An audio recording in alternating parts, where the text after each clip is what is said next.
This is the short video presentation for Module 5 entitled Digital Security, Ethics, and Privacy, Threats, Issues, and Defenses. Contents came from Discovering Computers, Digital Technology, Data, and Devices.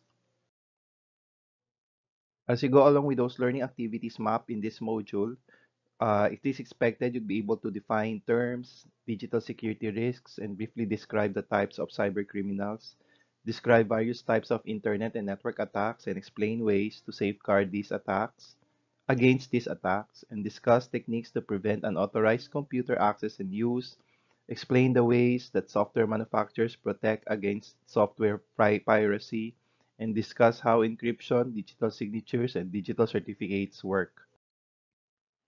Identify safeguards against hardware theft, vandalism, and failure, explain options available for backing up, identify risks and safeguards associated with wireless communications, recognize issues related to information accuracy, intellectual property rights, codes of conduct, and green computing, and discuss issues surrounding information privacy. A couple of some terms uh, and concept encountered in this module. First is the digital security risk. This is an event or or action that could cause a loss of or damage to a computer or mobile device, hardware, software, data, information, or processing capability. And any illegal act involving the use of computer or related devices generally is referred to a computer crime. Um, when we talk about cybercrime, this is any illegal act done online or in the internet. There are different roles or threat actors we have in the digital security risks. There are hackers, crackers, script kiddies, there are corporate spies, unethical employees, or a cyber extortionist or a cyber terrorists. You go along with those activities post usually in the ebook you'll learn how the characteristics of these different threat actors. Information transmitted over the network has a higher degree of risks than information kept on an organization's premises. I have one definition here of a threat, and that's a malware, also stands for malicious software. And these are programs that act without a user's knowledge and deliberately alter the operation of a computer or a mobile device. Another threat we have is a botnet. Okay, these are group of compromised computers or mobile devices connected to a network, also known as zombie. Another term we have denial of service attack. There are tools. There are even those that you can there are freely downloadable DOS tools, and its target is to um, halt or slow down a victim computer. Okay.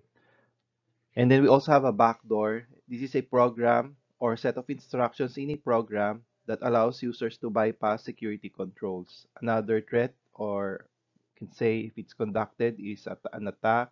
This is spoofing. This is a technique where intruders use to make their network or internet transmission appear legitimate. There are different types of spoofing you will learn as you go along in this program, like IP address spoofing, MAC address spoofing, or say a website that is being cloned. Under unauthorized access and use, uh, very important to protect them by setting up authentication or credentials like a password.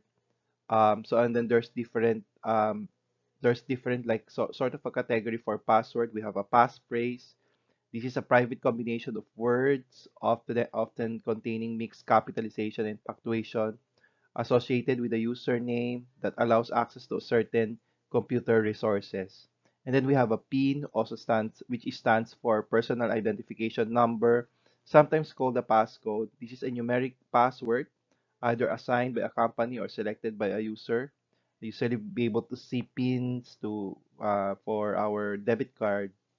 Uh, and we have biometric device, which authenticates a person's identity by translating a characteristic into a digital code that is compared with the digital uh, code stored in a computer or mobile device, verifying the physical or behavioral characteristics of the user. When we talk about digital forensics, these are discovery, collection, and analysis of evidence found on, on computers and networks.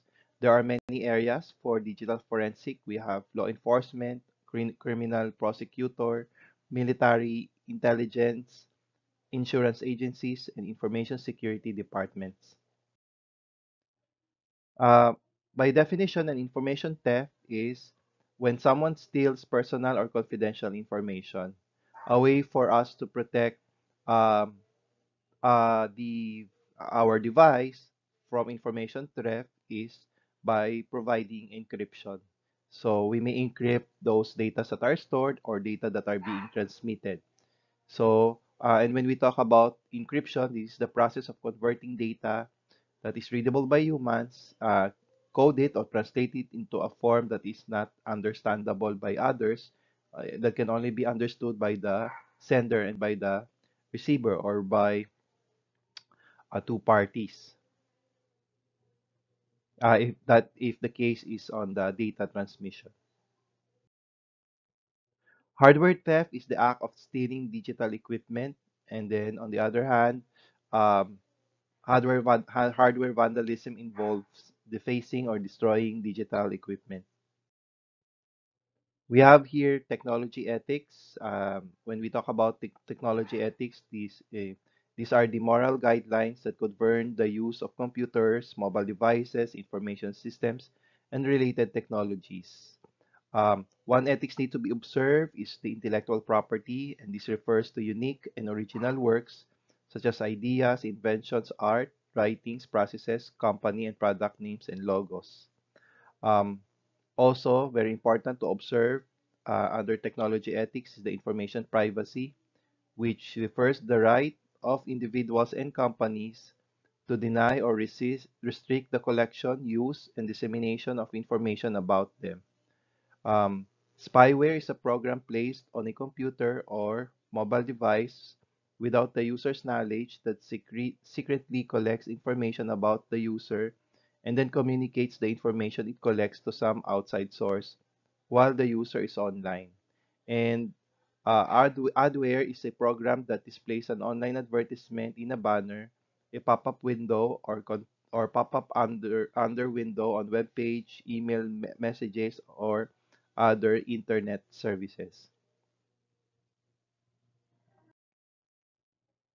So as you go along in this module, uh, working on with the learning activities, you'll be able to really have a much detailed grasp of um, internet information security issues, some of which I have mentioned here in this video. So at the end of this module, you'll be able to know variety of digital security risks, know also different cyber crimes and cyber criminals, know also the risks and safeguard associated with internet and network attacks, unauthorized access and use, software theft, information theft and hardware theft, vandalism and failure. Also, um, know various backup strategies and methods of securing wireless communications, and know ethical issues in society and various ways to protect the privacy of personal information. And this ends this module. Like to thank you for the time you have invested in watching this presentation.